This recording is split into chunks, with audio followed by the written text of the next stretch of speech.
Hi, we are Team Control Alt Elite. My name is Cameron Cronmiller, and I'm here with my teammate Joshua Howard. We have a few teammates that are not able to present with us, but we will be presenting on their behalf as well. So, to get us started here, quick overview of the layout here. The client expressed that they wanted sort of a canvas feel, so that's why we decided to go with the side menu bar here rather than the top menu bar that we've seen previously. And Josh is going to take us now through projects and requests really quick. Thanks, Cameron. So starting off with the projects page, if we click on that, we'll see here that we're presented with a list of projects. The idea is these are projects which are currently being worked on, and you can see that we have three fields which are displayed: the title of the project, the description of what is wanted from the client, and the assigned users column to show what intern or employee is currently assigned to work on that project. And then on the far right, we have two buttons, a edit and delete button. If we click on the edit button, we will see that we are presented with the fields of the project. We plan on expanding this list to include more data, but we can update these fields. So for example, if we change fountain to fountain bench, and then we hit update, we can see that that does save and is reflected on the project list page. We can also delete a project, so we'll click delete. It will just ask you, are you sure you want to delete? And we do our sure, so we click yes. And that was deleted successfully. Now in the top right, we have a create new project button. So if we click on that, here we have the same fields, but now they're empty, ready for us to put in some more information. And we'll just add back in that project we deleted. So fountain, and then we have that add a bench in front description, and then we can hit create. And we can see there that the project was added. We also have another functionality, search. So if we had a very long list of projects, we can type in, for example, Rocket, and it will pull up just the Rocket project. And that is the project lists as we have designed it up to this point. Now we're going to go into the request page.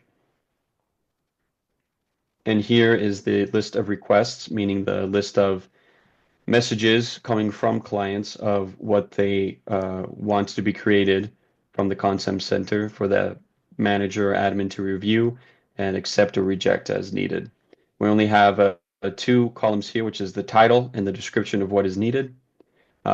We also have an edit and delete button, which they work exactly the same as the project lists. And then we also have the search functionality in the top. Again, if we had a very large list of requests, we could search through and type in Rocket again, and that would pull up Rocket just as before. And that is the request lists. Now, Cameron will take over again and talk about users and roles. All right, so here we have our users page. This just displays a list of all the users that are currently registered in the system. So we see four fields here. The first one is for the user's full name. The second one here is for the user's email. And then we have the user's phone number. And the final one here shows the roles that are assigned to the user at that point.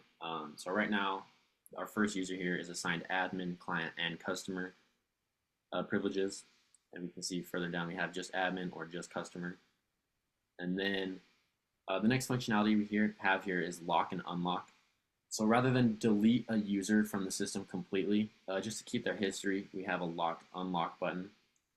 So if a user is no longer allowed access to the system, you can lock them here by just clicking this lock button. You can see update successful. And you can just as easily unlock that user if you want to allow them access to the system. We also have an update button here. If we click that, you see that you can update the user. So we have the first name, last name that you can change, the user's email, and you can change their phone number as well. So for demonstration purposes, we'll change this phone number to just 3. And then you can also update the roles that they are assigned. So for now, we will remove the customer role and click update. And here we see that the phone number has been updated. as well as the customer role has been removed. And then we have a create new button here as well. This allows you to register a new user.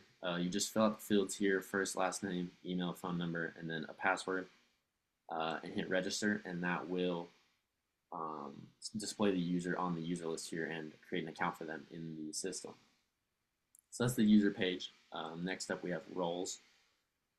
This is a page just to show the roles that are available in the system. So right now we have admin, client, manager, and customer, as well as update buttons. So we don't need a client and a customer. So we'll update customer here, and we'll just name it assistant. We'll update that, and you see assistant here. And then we have a create new button as well. We'll just create a test role, hit create, and you see that we now have a new role here in our role list. Just to go back really quick for functionality purposes, if we go into users now, we can see that customer has changed to assistant here. And if we hit update, we also have that test role available as well. So that is the end of the roles page. Here we have a register button. That's essentially the same thing as just creating a new user on the users page here. And then Josh is going to finish up with the login functionality. So the login page is obviously where a user would go in to log into their account. So in this case, we'll log under Cameron's user. He'll put his email and password, just as we would any other website, and then hit login. And now we can see that it has in fact logged him in. It says and recognizes him under his email, and he has the logout functionality as well. Right now, we haven't assigned user access levels to the users or the access levels to the users. So right now, everyone sees the same thing, but that will be added later on so that the view and what you can see and what you can click changes depending on what user or what role you are assigned as a user. And that would be basically the entire concept center page that we have designed up to this point of this prototype. And we plan to add much more functionality as we continue to work on this. But this shows at least some of the major admin functionalities needed for controlling the concept center and running projects through it. Yep, thank you very much. Thank you.